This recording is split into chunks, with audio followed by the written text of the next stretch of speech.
श्रीकृष्ण श्रीकृष्ण श्रीकृष्ण श्रीकृष्ण गुरुर्ब्रह्मा गुरुर्विष्णुः गुरुर्देवो महेश्वरः गुरुः साक्षात् परं ब्रह्म तस्मै श्री गुरवे नमः तस्मै श्री गुरवे नमः हरि ओम तत्सत् వివేక చూడామణి 462వ శ్లోకం.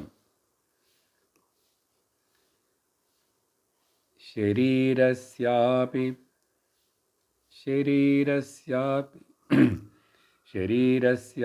ప్రారబ్ధకల్పనా శరీరస్యాపి ప్రారబ్ధకల్పనా భ్రాంతిరేవ హి అధ్యస్తస్య కుతః సత్వం అసత్యస్య కుతో జనిః అజాతస్య కుతో నాశః ప్రారబ్ధమసతః కుతః.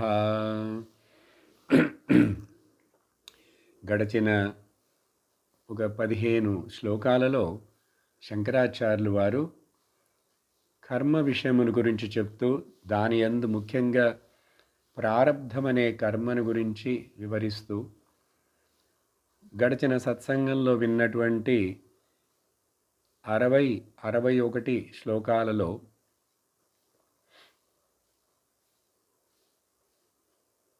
శరీరం అనేటువంటిది కర్మచేత నిర్మించబడింది.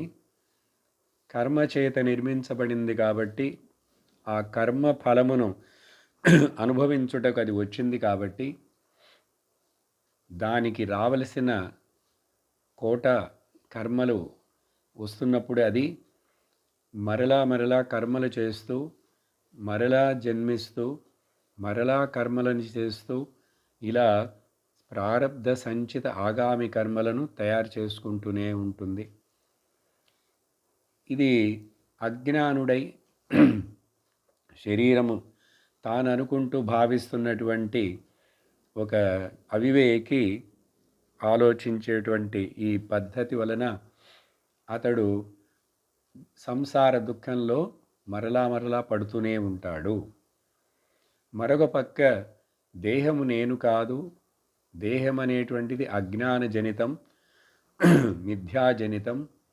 కాబట్టి దానికి వచ్చేటువంటి ప్రారబ్ధము కానీ ఏ కర్మైనా కానీ అవి నాకు చెందినవి కాదు అని తన స్వరూపమును తెలుసుకున్నటువంటి జ్ఞాని వివేకుడు ఈ సంసారంలో మరొక శరీరం తీసుకొని కష్టపడడు, దుఃఖపడడు, బాధపడవలసిన అవసరం లేదు. తాను ఆత్మగానే ఉంటాడు. ఇలా చెప్పిన తర్వాత ఇప్పుడు ఈ ప్రారబ్ధం అనేది జ్ఞానికి కూడా ఉన్నది అన్నారు కదా. అప్పుడు జ్ఞాని కూడా ప్రారబ్ధాన్ని అనుభవించి తీరాల్సిందే అని చెప్పారు కొన్ని శ్లోకాల ముందు. నిజంగా అప్పుడు జ్ఞాని కూడా ప్రారబ్ధాన్ని అనుభవిస్తున్నాడంటే మరి ఇంకా జ్ఞానం పొంది అతను జ్ఞాని అయ్యి ఎంటి ప్రయోజనం అనే సందేహం వస్తుందేమో. అందుకని శంకరాచార్యులు వారు 462వ శ్లోకంలో ఏం చెప్తారంటే, గడిచిన సత్సంగంలో ఇది కూడా చూసాము.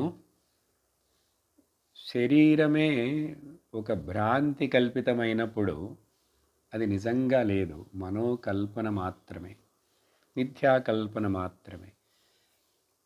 శరీరమే మిథ్యా భ్రాంతి కల్పన అయినప్పుడు ఆ శరీరానికి ఉన్న ప్రారబ్ధం కూడా కల్పనే కదా. కాబట్టి అలా ఎందుకు చెప్పాం నీకు అంటే తర్వాత శ్లోకంలో చెప్తారు. అప్పుడు అధ్యారోపం చేయబడిన, ఆరోపించబడిన, ఊహించబడినటువంటి ఎక్కడ ఈ అధ్యస్థమునకు మిథ్యారోపం చేసిన ఈ విషయమునకు శరీరానికి సత్యత్వం అనేది ఎక్కడి నుంచి వస్తుంది? అది అసత్యమైనప్పుడు దానికి పుట్టుక ఎక్కడున్నది? అది దానికి పుట్టుక లేదు కాబట్టి నాశనం ఎక్కడి నుంచి వస్తుంది? అసలు పుట్టుక లేదు, నాశనం లేదనేటువంటి వస్తువుకి, విషయానికి ఇంక ప్రారంధం అనేటువంటిది ఈ అసత్తుకి, లేని దానికి ఎట్లా లెక్కిస్తావు, ఎట్లా చెప్తావు? కాబట్టి జ్ఞాని విషయంలో ఇలా చెప్పారని చెప్పి నువ్వు దానిని సీరియస్గా తీసుకోకు. అసలు జగత్తే మిథ్య, జగత్తులో కనిపించేవన్నీ మిథ్య, శరీరం మిథ్య. అప్పుడు దానికి వచ్చిన ప్రారబ్ధ కర్మ కూడా మిథ్య, అంటే నిజంగా లేవు. కాబట్టి ఇలా ఆలోచించు నువ్వు. విచార్యమాణే శరీరస్యాపి ప్రారబ్ధం కల్పన మాత్రమే ఇది. అందుకని కర్మకు, పుణ్యపాపాలకు వీటికే ముఖ్యత్వం ఇస్తూ సత్యమును తెలుసుకోకుండా, దానిని ప్రయత్నించకుండా గుర్తించుకుంటున్న వాడికి ఈ రకమైన సందేహాలు వస్తుంటాయి. వాడికి సంసార శోక మోహ భయాలు పోనే పోవు. కాబట్టి భావన మారాలి, దృష్టికోణం మారాలి, చింతన స్వరూపం మీదకి రావాలి. ఇలా చెప్పిన తర్వాత 463లో ఇట్లా మరి అప్పుడు ఎందుకు చెప్పారు జ్ఞానికి కూడా ప్రారబ్ధం అనుభవించి తీరాల్సిందే అని? ఎందుకు చెప్పామంటే విను. జ్ఞానేనాజ్ఞానకార్యస్య సమూలస్య లయో యది తిష్టత్యయం కథం దేహ ఇతి శాంకవతో జడాన్ సమాధాతుం బాహ్యదృష్ట్యా ప్రారబ్ధం వదతి శృతి. శృతి అలా ఎందుకు చెప్పింది మరి అప్పుడు ప్రారబ్ధం గురించి అంటే, అది అర్థం చేసుకోవటం కష్టంగా ఉన్నది, మూర్ఖుడుగానే ఉన్నాడు, సందేహాలతోనే ఉన్నటువంటి వాడికి, డౌటింగ్ థామస్ అంటారే, అలా ఉన్నవాడికి, జడబుద్ధి ఉన్నవాడికి, జడము సత్యమని భావిస్తూ శరీరము నిజమనుకుంటున్న శరీర దేహాత్మభావం ఉన్నవాడికి మరి ఇలా చెప్తే కానీ వాడి అర్థం కాదని చెప్పి శృతి వదతి ప్రారబ్ధం గురించి.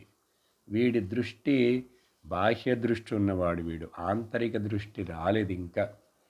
మరి వాడికి కొంచెం చెప్పి సమాధానపరిచి వాణ్ణి మెల్లగా తీసుకెళ్ళాలి ఈ దావలో. అది శాస్త్రమాత యొక్క లక్ష్యం, ఆలోచన. అప్పుడు అందువలన జ్ఞానేన అజ్ఞానకార్యస్య సమూలస్య లయః ఇది.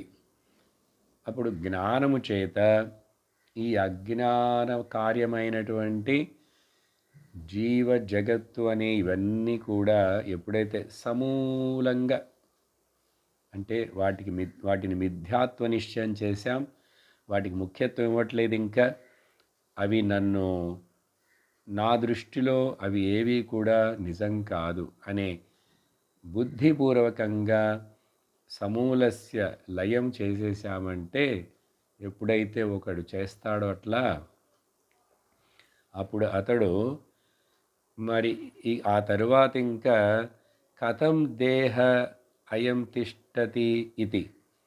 అప్పుడు మరి ఆ జ్ఞాని కూడా ఆ దేహంలోనే కూర్చొని ఉంటాడే. జ్ఞానం వచ్చింది అంటే మరి దేహం పోయినట్లు కనపడలేదే.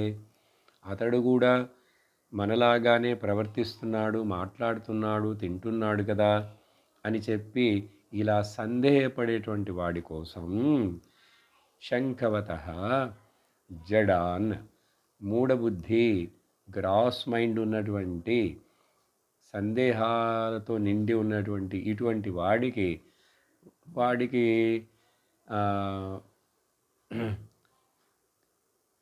అతడిని వాడికి కొంచెం చెప్పి అర్థం చేయడానికి, సమాధోతం అంటే టు కన్సోల్ హిమ్, ఈ బాహ్య దృష్టి ఉన్నవాడికి. అందుకని ప్రారంధం అనేది ఒక కథలాగా మధ్యలో శృతి మాట్లాడుతున్నదే కానీ. కాబట్టి మరి శృతి యొక్క లక్ష్యం ఏమిటి? ఆ తర్వాత శ్లోకం చదివితే ప్రారబ్ధం వదతి శృతి నతు దేహాది సత్యత్వ బోధనాయ విపశ్చితాం యతశ్రుతేరభిప్రాయ పరమార్థైకగోచర. కాబట్టి శృతిమాత యొక్క లక్ష్యం నతు దేహాది సత్యత్వ బోధనాయ, దేహము సత్యము, ఇది పుట్టింది సత్యము, దీనికి పుణ్యపాపాలు ఉన్నది సత్యము. కాబట్టి ప్రారబ్ధ కర్మ, ఆగామి, సంచిత ఉన్నటువంటివి ఇవన్నీ సత్యత్వ బోధనాయ నతు, అందుకు చెప్పలేదు. ముఖ్యంగా జ్ఞాని విషయంలో విపశ్చితాం, జ్ఞానులైన వాళ్ళ విషయంలో ఇలా చెప్పిందని నువ్వు అడుగుతున్నావే సందేహం. దేహము అతడికి ఉన్నదని, దేహానికి కర్మలున్నాయని, కర్మల్లో ప్రారబ్ధం ఉందని, అది అనుభవిస్తున్నాడని, ఇవన్నీ కూడా చెప్పి ఉన్నాయి అని నిరూపించుటకు వేదం మాత చెప్పలేదు. మరి ఎందుకు చెప్పింది? ఎందుచేతనంటే శృతే అభిప్రాయ పరమార్థ ఏకగోచర. శృతి యొక్క అభిప్రాయం ఏంటంటే ఈ మిథ్య అయినటువంటి వాటి అన్నిటినీ నువ్వు తొలగించేసి, నెగేట్ చేసి, అపవాదం చేసి, పరమ అర్థముతో కూడి ఉన్నటువంటి ఒకే సత్యం, దానిని చూపించుటకు, దాని నీకు తెలియపరచుటకే. కానీ అది నువ్వు ఇంకా శాస్త్రం బాగా కొంచెం వినాలి. ఇట్లా అరకొరగా సగం సగం విని అలా చేస్తే కాదు, ఇంకా ఉపనిషత్తులు వినాలి, భగవద్గీత అంతా వినాలి. అలా విని చక్కగా అర్థం అయినప్పుడు నీకు ఈ సందేహాలను తొలగిపోతాయి. అప్పటిదాకా నిన్ను సమాధానపరుస్తూ, నీకు ఓదార్పునిస్తూ ఇలాంటి స్టేట్మెంట్లు శృతి అక్కడక్కడ చెప్పినా కూడా అది మనం లక్ష్యార్థం లేదు, దాంట్లో తాత్పర్యము లేదు, అది అర్థవాదము మాత్రమే అని తీసుకోవాలి అని చెప్పారు 464వ శ్లోకంలో. ఇప్పుడు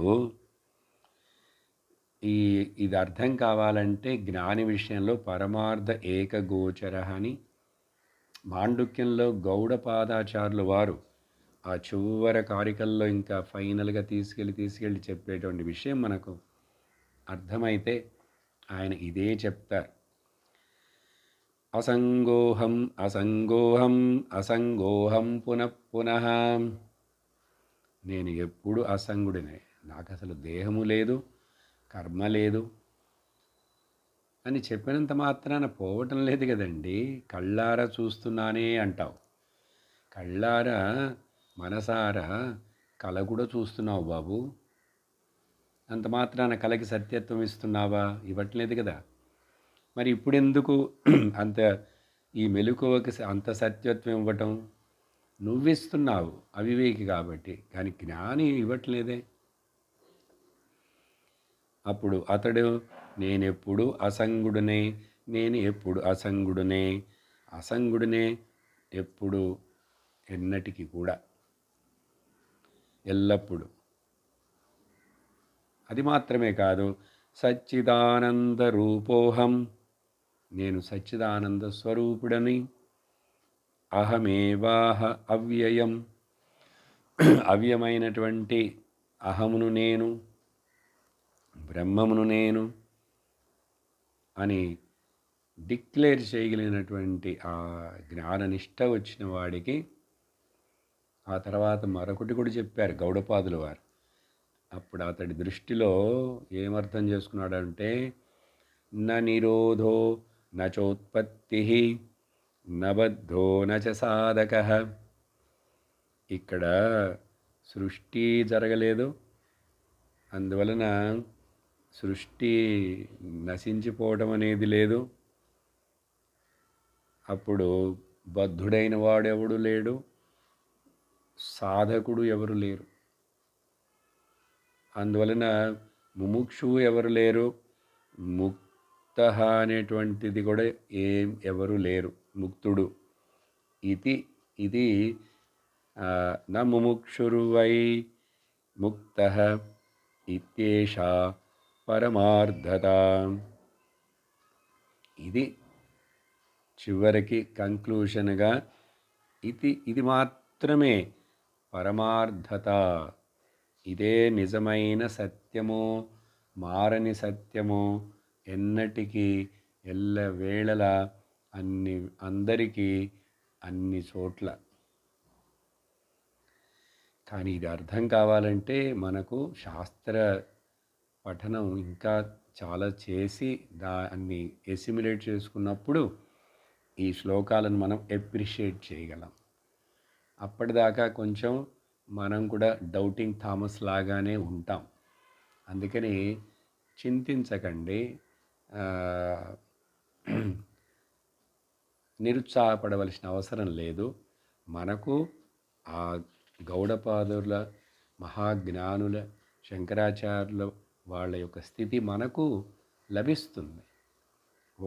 వాళ్ళకి లభించినప్పుడు మనకు లభించకుండా ఎట్లా పోతుంది?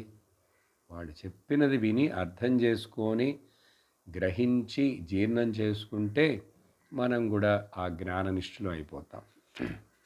అందుచేత ఇది చెప్పి దీంతో ప్రారబ్ధ విషయం దగ్గర 20 శ్లోకాల ముందు ప్రారంభించినటువంటి ఈ ప్రారబ్ధ విషయానికి అంతా చెప్పి చివరికి నెగేట్ చేసేశారు. చూసారా? శృతి యొక్క పద్ధతే, విధానమే, మెథడాలజీ ఇది. మొదట అధ్యారోపణ చేస్తాం, సృష్టి జరిగింది అని చెప్తుంది. ఆ తర్వాత అపవాదం చేస్తుంది, సృష్టి అసలు జరగలేదు అని చెప్పటం.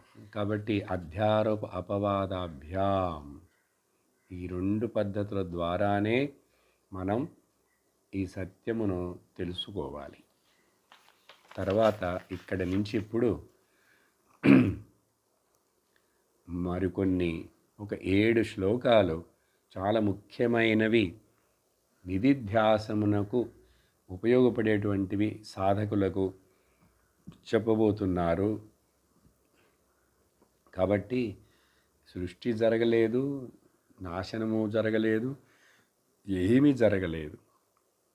ఉన్న వస్తువు ఒకటి. ఆ ఒకటి ఎలాంటి వస్తువు? ఒకటే ఉన్నదంటే అదే అంతటా ఉండి ఉండాలి.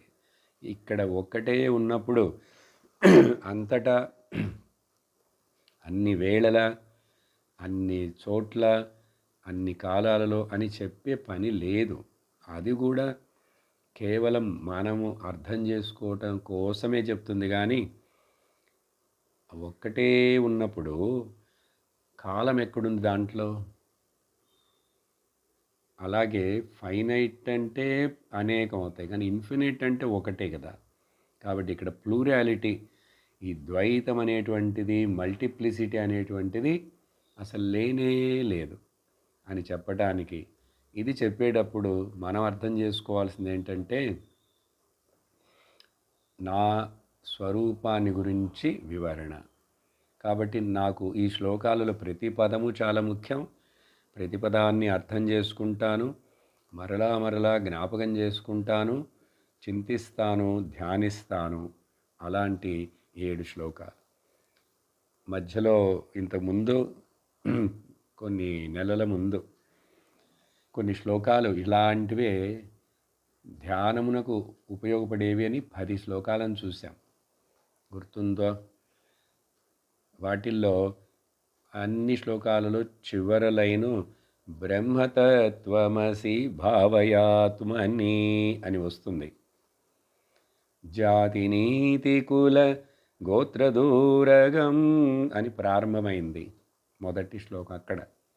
అలాగే ఇక్కడ కూడా 7 శ్లోకాలలో చివరి 2వ లైను అన్నీ అదే లైన్ వస్తుంది. మొదటి లైన్ మాత్రమే వేరువేరు పదాలు. చదువుదాం. 465వ శ్లోకం. పరిపూర్ణమనాద్యంతం అప్రమేయం అవిక్రియం ఏకమేవాద్వయం బ్రహ్మ నేహ నానాస్తి కించన. శృతి యొక్క గంభీరమైనటువంటి డిక్లరేషన్, బృహదారణ్యకోపనిషత్తు చెప్పేటువంటి మహావాక్యం. ఏకమేవ, ఒకటి మాత్రమే ఉన్నది. ఏకమేవ, అది మరొకటి రెండోదనేటువంటి లేకుండా ఉన్నది కాబట్టి అద్వయం. ఈ రెండు పదాలు ఒకటే అర్థం. ఏకమేవ అన్నాను సరే, అద్వయం అని మళ్ళీ చెప్పడం ఎందుకంటే ఎంఫసిస్ చేసి చెప్తున్నా. ఏకమేవ, అద్వయం, రెండోదనేటువంటి లేనిది. అది ఏమిటి? బ్రహ్మ. బ్రహ్మ, ఆత్మ. అదే సత్, చిత్, ఆనందమని మూడు పదాలు. అన్నీ మూడు పదాలు, మూడు అర్థాలు కాదు. అది ఒకటి ఉన్నది, జ్ఞానస్వరూపంగా ఉన్నది,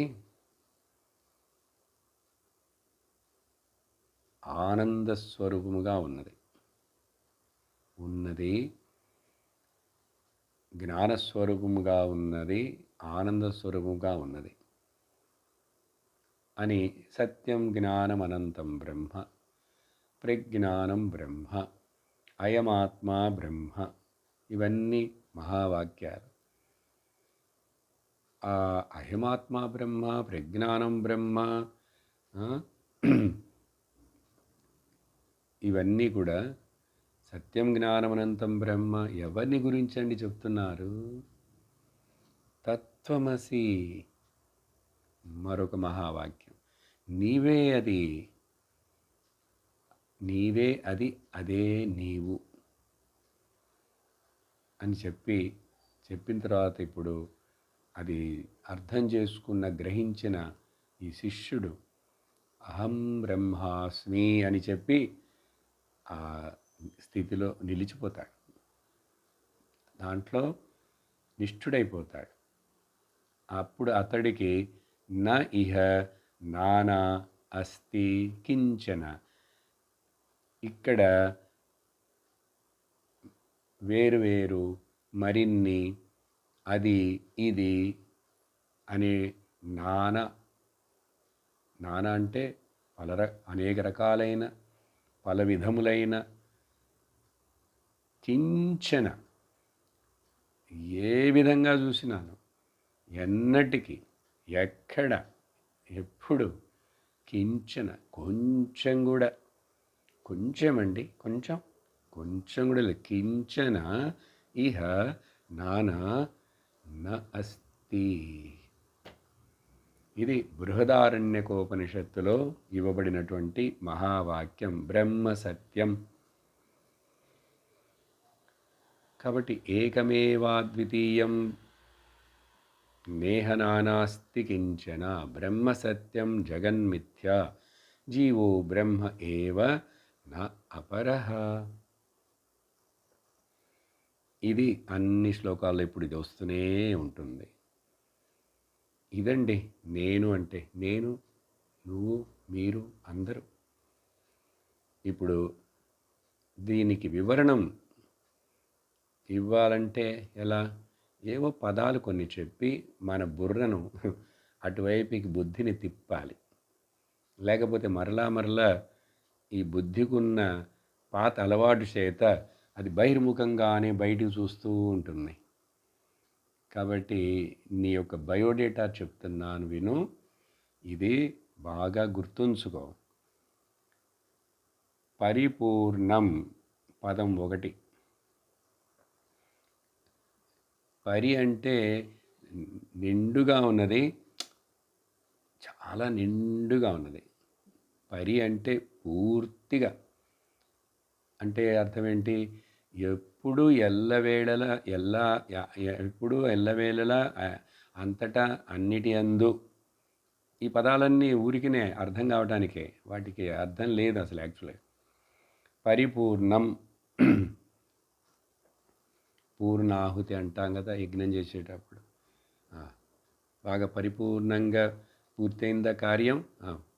పూర్తి, పరిపూర్తి అంటే పూర్ణం, నిండిపోయింది, ముగించిందని అర్థం. కానీ ఇక్కడ పూర్ణం అంటే కంప్లీట్, ఫుల్ అని అర్థం. పరిపూర్ణం ఇంక మళ్ళీ క్వశ్చనే చేసేందుకు దాంట్లో ఏం లేదు. ఇది బ్రహ్మ యొక్క స్వరూప లక్షణాలు చెప్తున్నారు. అది మాత్రమే కాదు, తర్వాత పరిపూర్ణం, 2 అనాది అనంతం. ఆది లేని అంతము లేని అంటే సావు పుట్టుకలు, జనన మరణాలు లేని అని అర్థం. జనన మరణాలు లేని అని అర్థం. ఆ తర్వాత మూడో పదం అప్రమేయ. ఇవన్నీ అప్పుడప్పుడు మధ్య మధ్యలో ఆ శ్లోకాలు చదివేటప్పుడు వివరించినవి. దీని గురించి మరలా ఎక్కువ వివరించేది కాదు. పదాన్ని అర్థం చేసుకుంటే నేను చింతించాలి. నేను సమయాన్ని కేటాయించి కొంచెంసేపు పరిపూర్ణం అంటే ఏమిటి, నేను ఎట్లా పరిపూర్ణుడనవుతాను, అప్పుడు పంచకోశాలను అన్నిటినీ నేను కాదని వాటిని నెగేట్ చేసి నేతి అప్పుడు మరి నేను అవన్నీ కాదు, కానీ నేనున్నానే, నేను ఎలా ఉన్నాను, నిజమైన నా యందు నాకు అసలు ఏమైనా కొరతలున్నాయా, నేను ఎప్పుడైనా లేకుండా పోయానా, పుట్టానని నాకు తెలుసా, పుట్టలేదు కాబట్టి నాకు తెలియదు కాబట్టి నాకు మరణము లేదు, అందుకని నేను మరణిస్తానని కూడా నాకు తెలియదు, ఎందుకంటే మరణం లేదు కాబట్టి. ఇలా ధ్యానం చేయాలి.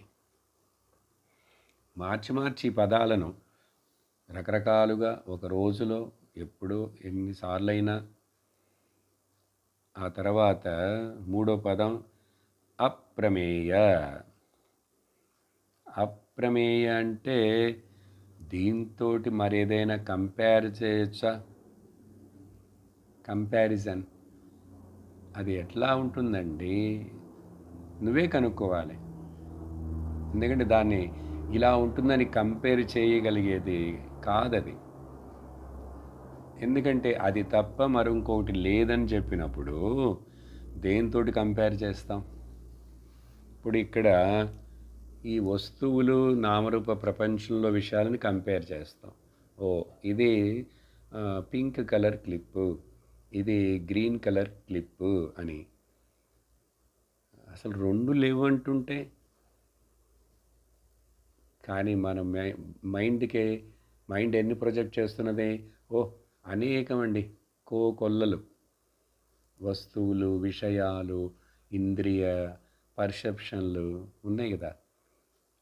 అది నిజం కాదు, అది మనసు చేస్తున్నటువంటి ఒక మాయాజాల ఆట. కానీ అందువలన ఆకాశం దేనిలాగా ఉంటుంది అని అడిగాడు అనుకోండి ఒకడు, మూర్ఖుడు. ఆకాశం దేనిలాగా ఉంటుందా? ఆకాశంలాగా ఉంటుంది. గగనోపమం. ఎందుకంటే దానికి కంపేర్ చేసేందుకు ఇంకోట్లేదు. అలాగే సముద్రం దేనిలాగా ఉంటుంది? మీ ఊర్లో చెరువు మా ఊర్లో చెరువు అంత పెద్దదే అని అడిగితే 2 చెరువులు చూసినవాడు చెప్తాడేదో. సముద్రం దేనిలాగుంటుందంటే ఎట్లా అండి? సముద్రం సముద్రోపమం, గగనం గగనోపమం. అందుకని ఇది దేనితోటి కంపేర్ చేసేది కాదు బాబు. అందుకని ఈ పదాలు ఇప్పుడు ఈ శ్లోకాల్లో చూసేటువంటి కొన్ని పదాలన్నీ లలితా సహస్రనామమునందు, విష్ణు సహస్రనామమునందు అక్కడక్కడ వస్తాయి. చూడండి, ఇప్పుడు విష్ణు సహస్రనామం అర్థం తెలియకుండా లలితా సహస్రనామం చదివేస్తాం, కంఠాపాఠం కూడా అవుతుంది కొంతమందికి, అదంతా మంచిది. ఇప్పుడు ఆ పదాల అర్థాన్ని వినాలి.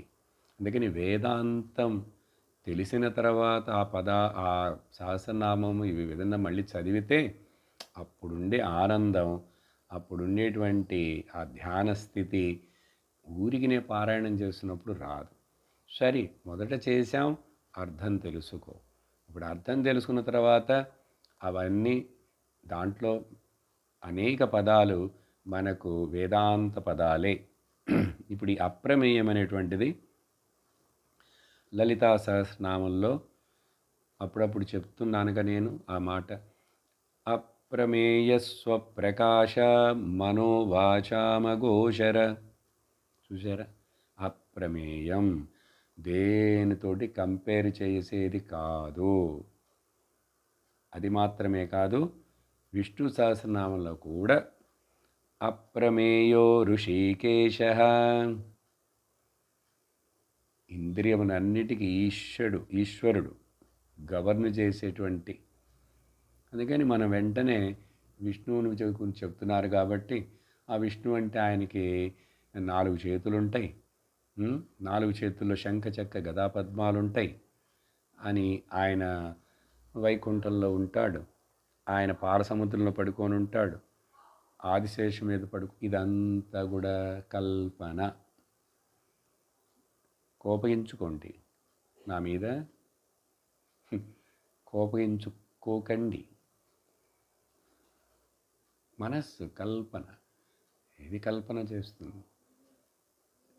అప్పుడు వాటి నిజమైన పదమర్థం తీసుకుంటే విశ్వాధారం గగన సదృశం. ఎవరిని గురించి చెప్తుంది అది? విశ్వమునకు ఆధారమైనటువంటి వాడు వైకుంఠంలో ఎందుకు మాత్రం పడుకోవటం? అట్లా పడుకుంటాడా? పడుకుంటుందా? ఆడ, అది మొగ.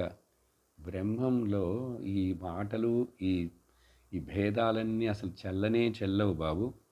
అందుకని అప్రమేయో ఋషికేశ పద్మనాభోమర ప్రభు.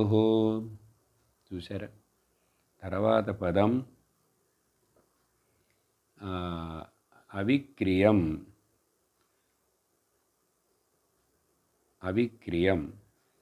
అవిక్రియం అంటే పరిణామము. విక్రియం, వికారం ఏది లేదు. ఎందుకంటే అక్కడ యాక్షన్ ఏం లేదు. అక్కడ యాక్షన్ ఉందంటే వికారాలు ఉంటాయి. అక్కడ యాక్షన్లు ఏం లేవు కాబట్టి కర్మ, అక్కడ వికారాలు ఏం లేవు కాబట్టి అది ఏమీ చెయ్యటం లేదు కాబట్టి అవిక్రియం అంటే అపరిణామి. అది మారలే, అవిక్రియం. చూసారా? ఆ తర్వాత పదంలో చెప్పినవన్నీ ఏకం, ఏవం, అద్వయం, ఇదన్నీ మనకు తెలిసినవి చెప్పాను. అవిక్రియం అట్లా చెప్పబడింది. ఇప్పుడు తర్వాత రెండో శ్లోకం, రెండంటే ఇక్కడ 466 శ్లోకంలో సద్ఘనం చిద్ఘనం నిత్యం ఆనందఘనమక్రియం ఏకమేవాద్వయం బ్రహ్మ నేహ నానాస్తి కించన. ఈ సద్ఘనం, చిద్ఘనం అండ్ ఆనందఘనం. ఘనం అంటే సాలిడ్. ఘనం అంటే ఎక్కడ కూడా ఏ రకమైనటువంటి విభజన, భేదము, బైఫర్కేషన్ లేకుండా ఉన్నటువంటిది. అది సత్, ఘనముగా ఉన్నది అనేదిగా అన్నిటి యందు ఉన్నది. సత్. సత్ అంటే ఉన్నది.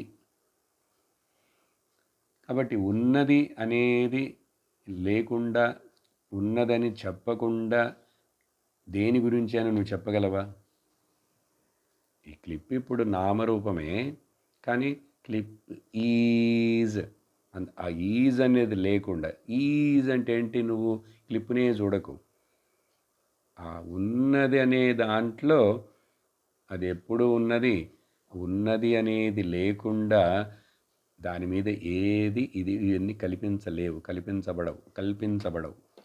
కాబట్టి సత్ ఘనం ఉన్నది. ఉన్నది అనే రూపంలో అంతటా అన్ని వేళల అన్నిటి యందు ఉన్నది. అది మాత్రమే కాదు, చిత్ ఘనం ఎలా ఉన్నది? జ్ఞానస్వరూపంగా ఉన్నది, కాన్షియస్నెస్గా ఉంది. అందుకని ఉన్నది వేరు, జ్ఞానముగా ఉన్నది వేరు, అట్లా వేరా కాదు. చిత్తేవ సత్ సదేవ చిత్. ఇది ఎట్లా అర్థం చేసుకోవాలి? నేను ఉన్నానా లేదా? మీకు తెలుస్తున్నదా మీరు ఉన్నారని? ఉన్నారని తెలుసు. మీరు ఉన్నారు. నేను ఉన్నానని నాకు తెలుసు. నాకు తెలుసు, ఆ తర్వాత నేను ఉన్నాను అని చెప్తామా ఎవరైనా? నేను మొదట ఉన్నాను, ఆ తర్వాత కొంచెం సేపటి తర్వాత తెలుసుకున్నాను, అట్లా ఉంటుందా?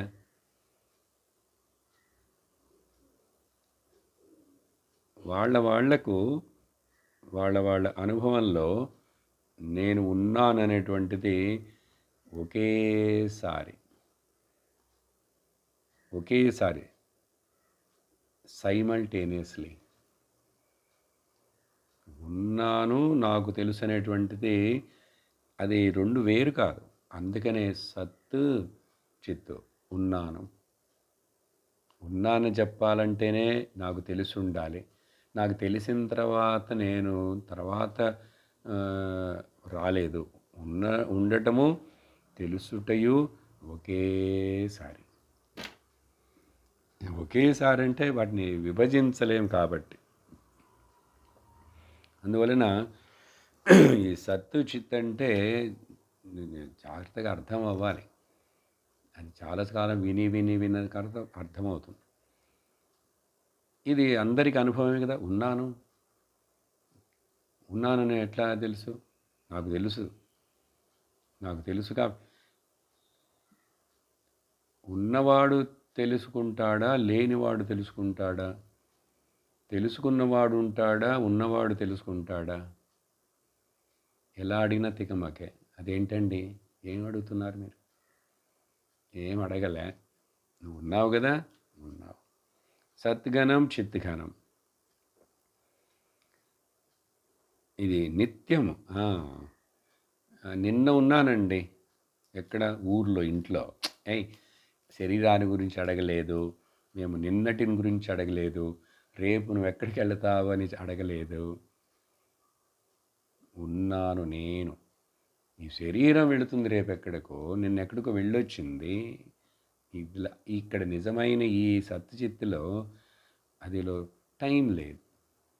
అది నిత్యం, ఎప్పుడు ఉన్నది. మరో ఇంటికి ఇంకా ఎట్లా ఉన్నది? సరే ఉన్నదండి, రాయిలాగా కాదు. రాయికి తెలుసా రాయి అని? తెలియలేదు. నేను తెలుసు ఇది క్లిప్ అని. నేను తెలుసు ఇది మరొక రకమైన క్లిప్ అని. ఇట్లా రాయికి తెలియదు, ఎందుకంటే అక్కడ కాన్షియస్నెస్ ఎక్స్ప్రెస్ అవ్వటం లేదు.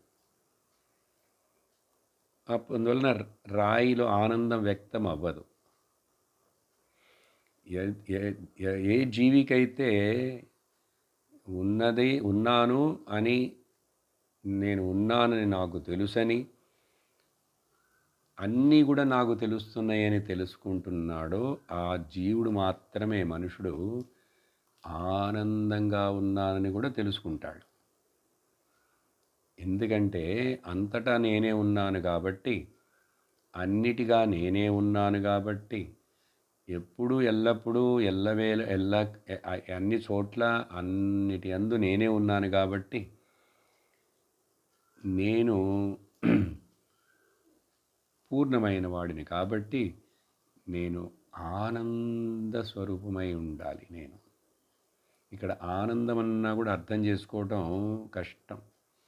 మనకు వెంటనే ఆ సుఖము, ప్లెషరు, హ్యాపీనెస్ ఇవే గుర్తుకొస్తుంటాయి. ఈవెన్ కూడా ధ్యానం చేసేప్పుడు చాలా బాగుంది, దాన్ని చెప్పలేదు ఆనందం అని.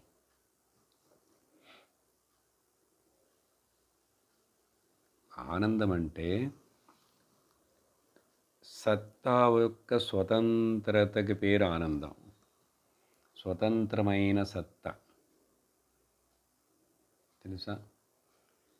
ఈ లోకంలో ద్వంద్వములన్నీ ఉన్నాయే, ఈ వస్తువులన్నీ కూడా అవి స్వతంత్రము కాదు, ఒకదాని మీద ఒకటి ఆధారపడి ఉంటుంటాయి. అందువలన పగలు వెలుతురు అంటే అది వెలుతురని ఎందుకు దానికి పేరుస్తున్నామంటే, చీకటి అనేది ఒకటి ఉన్నది కాబట్టి, అప్పుడు నా కళ్ళు చూడలేవు కాబట్టి, ఇప్పుడు వెలుతురులో చూస్తున్నాయి కాబట్టి, వెలుతురుకి వాల్యూ చీకటి ఉంటే, చీకటికి వాల్యూ వెలుతురు ఉంటే, వాల్యూ అంటే ఆ టాపిక్ దాని గురించి మాట్లాడదు. అందుకనే ధనవంతుడు అంటే బీదవాడనేవాడు ఉంటేనే ధనవంతుడికి వాల్యూ, ఆ మాటకి, ఆ టైటిల్కి. అలా ఇక్కడ ఈ లోకంలో మీరు ఏది చూసినా కూడా అన్నీ ఒకదాని మీద ఒకటి ఇలా ఆధారపడే ఉంటాయి. కానీ ధనవంతుడు ఉన్నాడు, బీదవాడు ఉన్నాడు, పచ్చ క్లిప్పు ఉన్నది, పింక్ కలర్ క్లిప్పు ఉన్నది, పగలు ఉన్నది, రాత్రి ఉన్నది, లాభం ఉన్నది, నష్టం ఉన్నది, సుఖమున్నది, దుఃఖమున్నది. ఈ ఉన్నది అనేటువంటిది ఇండిపెండెంట్ ఎగ్జిస్టెన్స్, స్వతంత్ర సత్తాకి పేరు. ఇంకొక రకంగా చెప్పాలంటే ఆనందం. ఎందుకంటే స్వతంత్రంలో ఆనందం ఉంది అంటుంటాం కదా. ఇలా చెప్పినా కూడా అర్థం చేసుకోవడం కష్టం. దీన్ని పదాలతో అర్థం చేసుకోకూడదు, అనుభవంతో అర్థం చేసుకోవాలి. పదాలు ఊరికి ఇండికేటర్స్ మాత్రమే. సరే, ఇలా చెప్పిన తర్వాత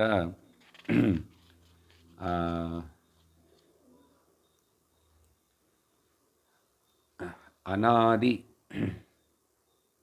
అని చదివాం కదా పైన. ఆ ఒక పదం అనాది ఎక్కడ చదివాం? సద్గణం, చిద్గణం, నిత్యం, ఆనందఘనం, క్రియం. అనాది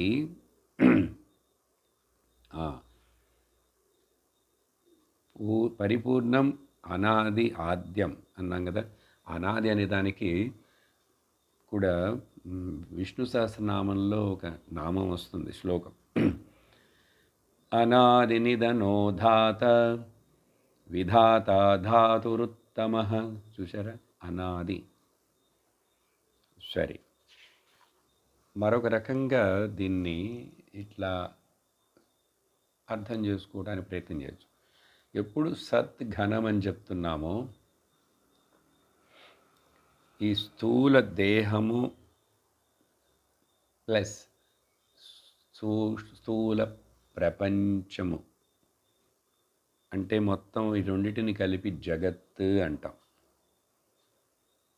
లేక జాగ్రత్త అవస్థలో నీకు తెలుస్తుంది. స్థూల దేహము, స్థూల ప్రపంచము, దీనిని సద్ఘనము. ఇక్కడ ఏదైతే ఉన్నదో అక్కడ అదే ఉంది, అక్కడ ఏదైతే ఉన్నదో ఇక్కడ అదే ఉంది. అండపిండ బ్రహ్మాండములందు అంతటా ఉన్నది ఒకే సద్ఘనం. చిత్ఘనం అంటే సూక్ష్మ దేహం అంటే మనస్సు, అంతఃకరణం, సూక్ష్మ ప్రపంచం. అది కంటికి కనపడదుగా, మనసు కనపడుతున్నదా? అదే యూనివర్సల్ మైండ్ అంటే సూక్ష్మ ప్రపంచం. ఇది ఎక్కడ అర్థం చేసుకుంటాం? స్వప్నావస్థలో. అంటే ఇప్పుడు ఇక్కడ మైండ్ లేదంటారా అని అడగకూడదు. మైండ్ ఉంది కాబట్టి వింటున్నావు, నేను చెప్తున్నాను, మాట్లాడుతున్నాను. కానీ అర్థం చేసుకోవడానికి స్వప్నావస్థ మొదట ఏం చెప్పాం? జాగ్రత్త అవస్థ, స్థూల దేహం, స్థూల ప్రపంచం. ఇప్పుడు సూక్ష్మ దేహం, సూక్ష్మ ప్రపంచం, స్వప్నావస్థ. ఆనందఘనం అని చెప్తే కారణ శరీరం అండ్ కారణ ప్రపంచం. అది ఎక్కడ గుర్తించాలి? నిద్రావస్థలో. అందుకని అక్కడ ఆనందం ఉంది, చూసారా? ఆనందం ఉంది. అది ఒక మనిషి నిద్రపోయినా, 100 మంది నిద్రపోయినా, ఒకే చోట 1,00,000 మంది నిద్రపోయారు పడుకొని, అందరికీ ఆనందం ఒకటే. చూసారా? ఈ విధంగా కూడా అర్థం చేసుకోవచ్చు.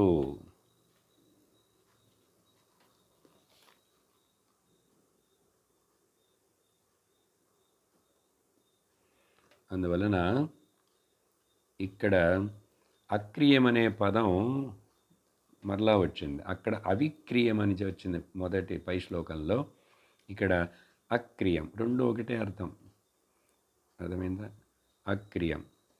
అక్కడ అవిక్రియం అంటే వికారం లేనిదని అర్థం తీసుకున్నాం. ఇక్కడ అక్రియం అంటే ఏ రకమైనటువంటి యాక్టివిటీ లేదు. అక్కడ యాక్టివిటీ లేదు. కర్మ, బ్రహ్మ ఆత్మ ఏం చేయట్లేదు.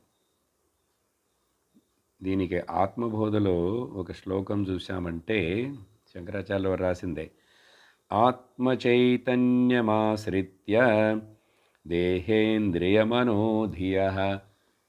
ఈ ఆత్మ చైతన్యాన్ని ఆశ్రయించుకొనే ఈ దేహ ఇంద్రియ మనోబుద్ధులన్నీ వికసించి పనులు చేస్తున్నాయి. స్వక్రియార్థేషు వర్తంతే సూర్యలోకే యథా జనాః. వాటి పనులు అవన్నీ చేస్తున్నాయి. ఎలాగంటే పైన సూర్యుడు ఉన్నాడు ఒక్కడు. సూర్యుడు ఉదయించగానే జీవరాశులన్నీ లేచేసి వాళ్ళ పనులు చేసుకుంటాయి. ఎందుకంటే ఆ పగలు వెలుతురున్నప్పుడే. అలాగే ఈ చైతన్యం అనేది లేకుండా ఉంటే వీటి వెనక ఈ ఇంద్రియాలు ఇవన్నీ వాటి పనులు చేయవు. చూసారా? మనస్సు అడిగినప్పుడు ఇంద్రియాలు పనిచేయట్లేదు. ఇంద్రియాలు పనిచేయట్లేదు కాబట్టి జగత్తు కనిపించలేదు. ఇలా అర్థం చేసుకో. ఆ తర్వాత 470వ శ్లోకంలో కాదు, 467వ శ్లోకంలో ప్రత్యేకరసంపూర్ణం అనంతం సర్వతోముఖం ఏకమేవాద్వయం బ్రహ్మ నేహ నానాస్తి కించన. ప్రత్యక్ అంటే ఎక్స్క్లూజివ్లీ, ప్రత్యేకంగా, స్పెషల్లీ. ఇది ప్రత్యక్, తనకు తానుగా అట్లా ఉంది. అది ప్రత్యక్. లేకపోతే చాలా దగ్గరగా నేనుగానే ఉన్నాను. ఇప్పుడు చెప్పిందంతా దేని గురించో, ఎవరి గురించో, ఎక్కడో ఉన్న దాని గురించి కాదు. ప్రత్యక్. అదే పరాక్ అంటే బయట, దూరంగా, ఎక్కడో రెండోది అని. చూసారా? ప్రత్యక్. ఏకరసం, అది ఒకే ఎసెన్స్గా ఉన్నదండి. ఏకరసం. రకరకాల రసాలు, రుచులన్నీ నాలికకు ఉంటాయి. ఇంద్రియాల దగ్గరికి వచ్చినప్పుడు రకరకాల రంగులు, రకరకాల వాసనలు, రకరకాల శబ్దాలు అవన్నీ ఉంటాయి, అనేకం. కానీ ఒకే మనస్సుగా అన్నిటినీ తెలుసుకుంటున్నది. మనస్సులో కూడా వికారాలు, భేదాలు ఉన్నాయి. కానీ బుద్ధి అన్నిటినీ గ్రహిస్తున్నది. మనస్సులో బుద్ధి, చిత్త, అహంకారాలు 4 ఉన్నాయి. కానీ ఆ 4టిని తెలుసుకుంటూ వాటికి చైతన్యాన్ని ఇస్తున్నది ఎవరు? అదొకటే, ప్రత్యేక్. ఇప్పుడు ఈ నామం చాలా ప్రసిద్ధం. ఓకే,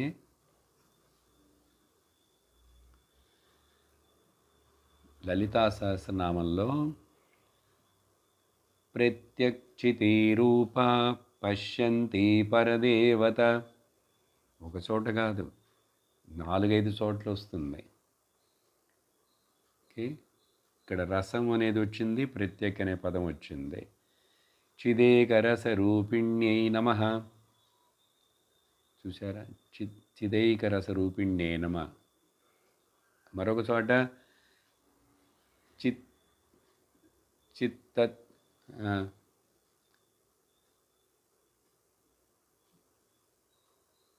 చిత్తత్పదలక్షార్థ చిత్పదలక్షార్థాయే నమః. తత్పదలక్షార్థాయే నమః. చిదేకరస్వరూపిణ్యే నమః. సో ప్రత్యక్ చితిరూప పశ్యంతి పరదేవత. లలితా మరొక చోట ప్రత్యగ్రూప పరాకాశ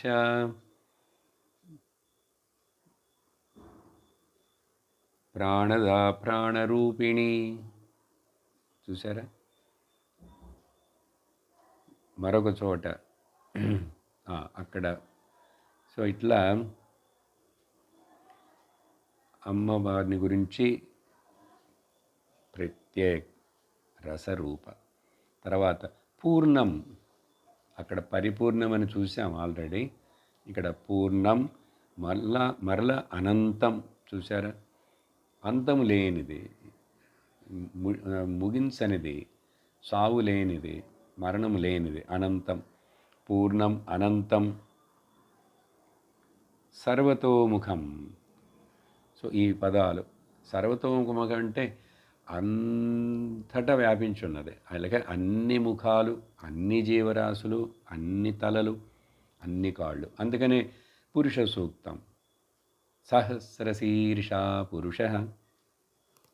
చూసారా, ఇప్పుడు ఈ పదాలు పూర్ణం, అనంతం, సర్వతోముఖం ఇవన్నీ వచ్చేటువంటి మరి 2-3 నామములు లలితా సహస్రనామం అండ్ విష్ణు సహస్రనామం. ఏంటది? పురుషార్థప్రదా పూర్ణ భోగిని భువనేశ్వరి. పూర్ణ, పురుషార్థమనే మోక్షమును ఇచ్చి ప్రతి జీవుడిని పూర్ణుడునిగా చేసేటువంటి ఓ దేవి అమ్మ. పురుషార్థప్రద, మోక్షమును ప్రదానం చేసి, మోక్షంలో ఏముంది? పూర్ణత్వం ఉంది. నువ్వే పూర్ణం.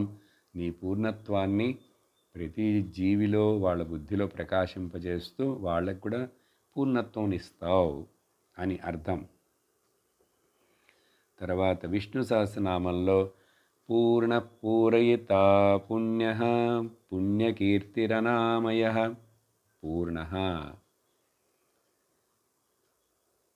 విశ్వతోముఖమని చెప్పాం. చూసారా,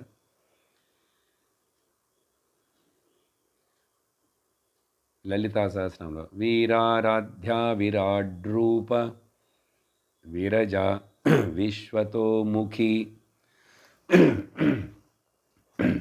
ఈ తత్వం వేదాంతమును చెప్పుటకే మనకు ఒక రూపాన్ని, సగుణ రూపం, గుణములు అన్నీ ఇచ్చి, అలంకారం ఇచ్చి, ఇవన్నీ చెప్పి వర్ణన చేసి మన మనస్సుని అట్లా మొదట అట్రాక్ట్ చేసి, ఆ తరువాత ఆ పదాల లోపల దిశలో అసలు నిజమేమిటని తెలియటానికే ఈ సహస్రనామాలన్నీ కూడా.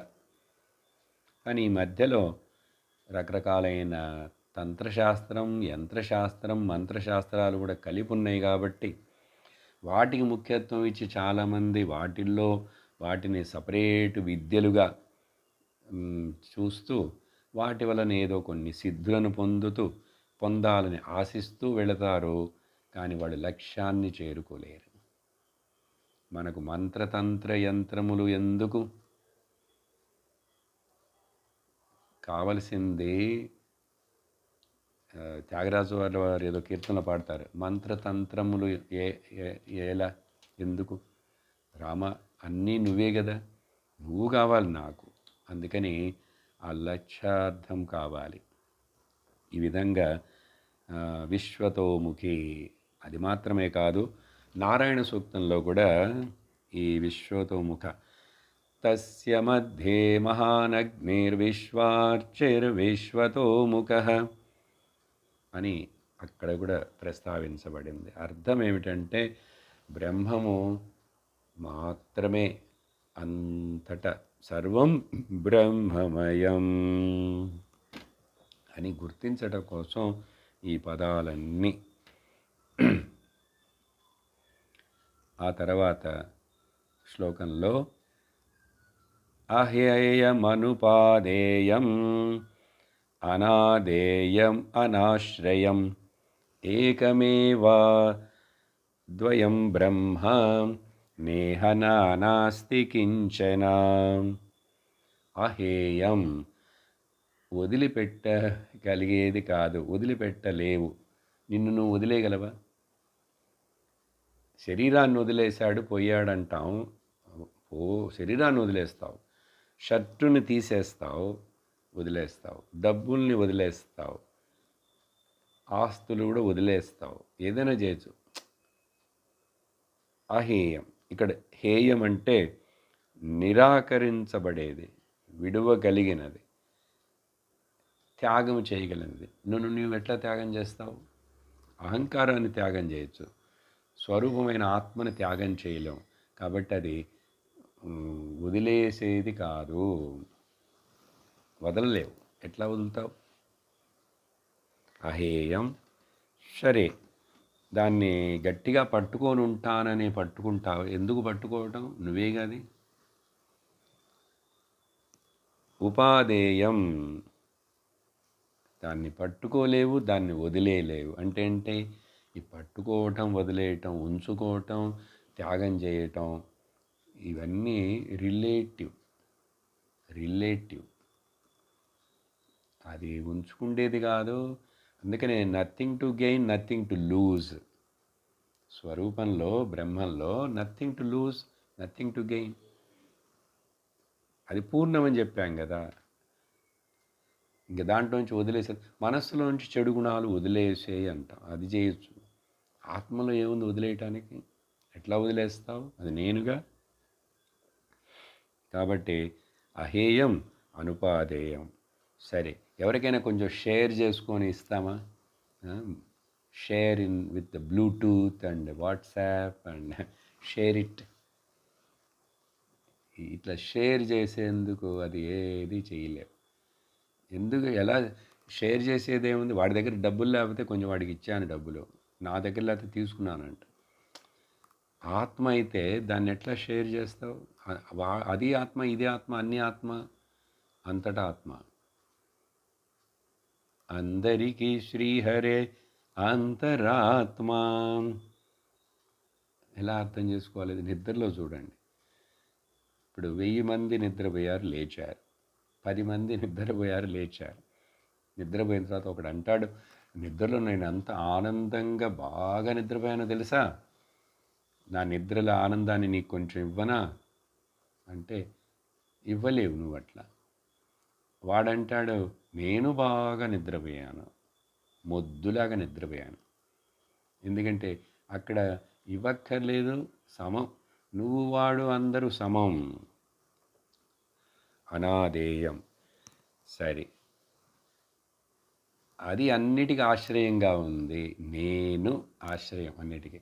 నా శరీరానికి, నా మనస్సుకి, నా ఇంద్రియాలకు, నా బుద్ధికి. శరీరం ఆరోగ్యానికి ఆశ్రయం నేనే, రోగానికి ఆశ్రయం నేనే, మంచికి ఆశ్రయం నేనే, చెడుకి ఆశ్రయం నేనే, అన్నిటికీ, ధర్మము అధర్మాలకి ఆశ్రయం నేనే, అన్నిటికీ ఆశ్రయం నేనే, సమస్తమునకు ఆశ్రయం నేను. కానీ నేను దేని మీద ఆశ్రయించలేను. అనాశ్రయం నేను. చూసారా? అనాశ్రయం. అందుకనే నేను అన్నిటికీ కారణం, కానీ నాకు కారణం ఏమీ లేదు. భగవంతుని గురించి చెప్పేటప్పుడు గజేంద్రుడు తన ప్రార్థనలో సర్వకారణాయ, కారణరహితాయ, అకారణాయ, నారాయణ అఖిల గురు భగవన్ నమస్తే అని ప్రార్థిస్తాడు. ఈ పదాలు అహేయం, ఇవి లలితా సహస్రనామంలో వస్తాయి. హ్రీంకారీ హ్రీమతి హృద్య హేయోపాదేయవర్జిత. చూసారా? కాబట్టి అది దేనిని ఆశ్రయించలేదు. సపోజ్ నారాయణ అని చెప్తాం. నారాయణ బ్రహ్మదేవుడికి తండ్రి. ఒకసారిట పురాణంలో ఒక స్టోరీ, శివుడికి పార్వతికి పెళ్ళి, దేవికి. బృహస్పతి బ్రాహ్మణుడు. అప్పుడు శివుడిని అడిగాట బృహస్పతి, మీ తండ్రి గారి పేరేంటంటే బ్రహ్మ అని చెప్పాట శివుడు. మీ తాతగారి పేరంటే విష్ణు అని చెప్పాట. విష్ణు అని చెప్పాడు. విష్ణు ఇంకొక ముత్తాత విష్ణు తండ్రి పేరేంటంటే శివ అని చెప్పాడు. శివ. ఇది సైకిల్ కదా. ఈయన సృష్టి ఆయన స్థితి, ఈయన లయ, సృష్టి స్థితి లయ. ఓకే, తమాషాకి. అట్లాగా ఇక్కడ దేన్ని ఆశ్రయిస్తాను? విష్ణువుకి తల్లిదండ్రులు ఎవరంటే నారాయణుడికి. అట్లాగా ఇంకా దానికి పైన అడిగితే ప్రశ్న సమాధానం లేదు. ఎందుకంటే ఆ ప్రశ్నలన్నీ చిన్న పిల్లల ప్రశ్నలు లాంటివి. ఉన్నది ఒకటే వస్తువు, సర్వం బ్రహ్మం వ్యాపించుంటే. కాబట్టి నేహనానాస్తి కించన అని చెప్పి తర్వాత శ్లోకంలో 469 నిర్గుణం నిష్కలం సూక్ష్మం నిర్వికల్పం నిరంజనం. ఈ పదాలు ఎన్నోసార్లు మధ్య మధ్యలో ప్రతి సత్సంగంలో వస్తూనే ఉంటాయి. గుణములు నాయందు లేవు. నా యొక్క సమక్షంలో డ్రామా వేస్తూ నటిస్తున్నటువంటి మాయలో ఉన్నాయి త్రిగుణాలు. కాబట్టి ఎటువంటి కళంకము నాలో లేదు. గుణములలో ఎప్పుడు కూడా వికారాలు ఉంటాయి, అది ప్రకృతి. కాబట్టి గుణాలు మారుతుంటాయి, కాబట్టి వాటిల్లో కల్మషాలు ఉంటూ ఉంటాయి. కళంకాలంటే కళలు మార్పులు ఉంటూ ఉంటాయి. కానీ కళలు కళంకములు లేనటువంటి నేను. తర్వాత చాలా సూక్ష్మముగా ఉన్న, సూక్ష్మం అంటే ఏదో చిన్నది ఉందనేది కాదు అర్థం. యాక్చువల్గా అది ఎంత పెద్దదిగా ఉంటే అది అంత సూక్ష్మముగా ఉంటుందిట. ఎలా? భూమి ఉందండి. భూమి చాలా గ్రాస్. భూమి కంటే సూక్ష్మంగా ఉన్నది అంటే దాని ముందు పంచభూతం నీళ్ళు. భూమి ఎక్కువ ఉన్నదా, నీళ్ళు ఎక్కువ ఉన్నాయా? సైన్స్ ఏం చెప్తున్నది? నీళ్లు ఎక్కువగా ఉన్నాయి కదా. నీళ్లు ఎక్కువ ఉన్నాయి. సరే, నీళ్ల కంటే ఇంకా సూక్ష్మమైనది అగ్ని. అగ్నిని కళ్ళతోటి మామూలుగా చూడం, కానీ అగ్ని అంతటా ఉన్నది, అన్ని చోట్ల. భూమిలో ఉంది, నీళ్ళలో కూడా ఉంది అగ్ని. అంటే ఒకదానికంటే ఒకటి మోర్ పర్వేసివ్, వ్యాప్తి ఎక్కువ వ్యాపించున్నది. అగ్ని కంటే ఇంకా సూక్ష్మమైనది అంటే ఇంకా అంతటా వ్యాపించున్నది. అసలు దాన్ని కళ్ళతో చూడలేము. వాయువు. అప్పుడు వాయువు కంటే కూడా ఇంకా అంతటా వ్యాపించున్నటువంటి ఆకాశం అతి సూక్ష్మం అని చెప్తాం. కానీ నిజంగా చూస్తే అతి పెద్దది. ఎందుకు అతి సూక్ష్మం అంటే దాన్ని గ్రహించలేకపోతున్నావుగా, అర్థం చేసుకోలేకపోతున్నావుగా. అందుకని more the its pervasiveness, it is called more subtle, not because of smallness. చిన్నది అయినందువలన అది సూక్ష్మం అని చెప్పలేదు. నిర్వికల్పం. వికల్పములు లేవు. వికల్పాలన్నీ మనస్సుకు చెందినవి. నిద్రపోయిన తర్వాత గాఢ నిద్రలో వికల్పాలు ఉన్నాయా? ఎందుకంటే మనస్సు లేదు. దానివలన ఆటోమేటికల్లీ వికల్పాలు లేవు. అందుకని మనస్సులో వచ్చే వికారాలు వికల్పాలను ముఖ్యత్వం ఇస్తూ వాటిని గురించి చింతిస్తూ బాధపడుతూ దానికోసం చాలా శ్రమపడి ధ్యానం చేస్తాను, ముక్కు బిగిస్తాను, ఏదేదో తపస్సు చేస్తాను, కష్టమైనవన్నీ అని చెయ్యక్కర్లేదు. ఈ విషయాన్ని వేదాంతాన్ని ఇట్లా బుద్ధిలో అర్థం చేసుకుంటే చాలు. అందువలన నిష్కలుడును కాబట్టి, నిర్గుణను కాబట్టి, వికల్పరహితుడును కాబట్టి నేను నిరంజుడను. అంజనం అంటే కూడా మళ్ళీ మట్టి మలినమే. మలినం లేనటువంటి అంటే ఏ రకమైన నాలో భేదము వికారము ఏది లేదు. సజాతీయ విజాతీయ స్వగత భేదరహితం, త్రిగుణాత్మరహితం, గుణరహితం. ఏకమేవాద్వయం బ్రహ్మ నేహ నానాస్తి కించన. చాలు. సరే, 470 అదొక్కటి మాత్రం చదివేసి కొంచెం చెప్తా. అనిరూప్య స్వరూపం యత్ మనోవాచామగోచరం ఏకమేవాద్వయం బ్రహ్మ నేహ నానాస్తి కించన. ఈ శ్లోకాలు అండర్లైన్ చేసుకోండి, గుర్తుపెట్టుకోండి. ఇవి ధ్యానానికి ప్రతిరోజు వీలైనంతప్పుడల్లే.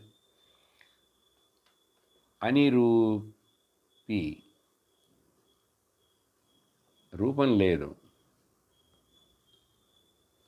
అస్వరూపం,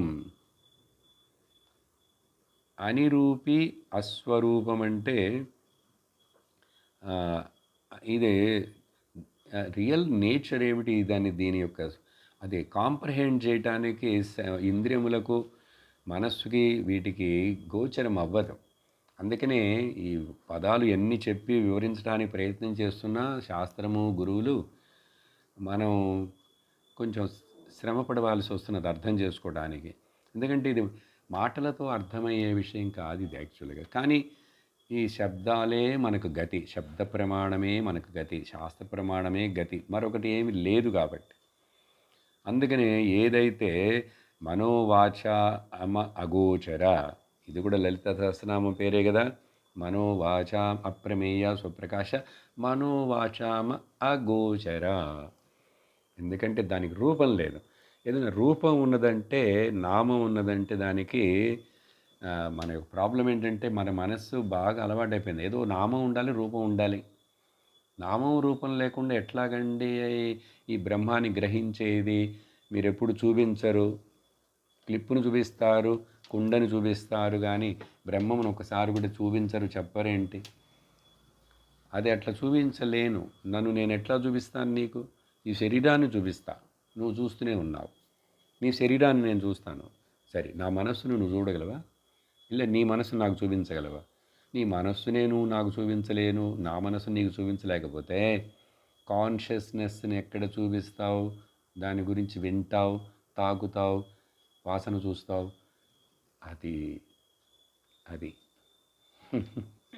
అది అదే వాచామగోచర ఏకమేవా ద్వయం బ్రహ్మ నేహ నానాస్తి కించన. వచ్చే శ్లోకాలని వచ్చే తరగతిలో చూస్తాం. ఓం పూర్ణమదః పూర్ణమిదం పూర్ణాత్ పూర్ణముదచ్యతే పూర్ణస్య పూర్ణమాదాయ పూర్ణమేవావశిష్యతే. ఓం శాంతి శాంతి శాంతి. హరి ఓం శ్రీ గురుభ్యో నమః. హరి ఓం. హరి ఓం తత్సత్.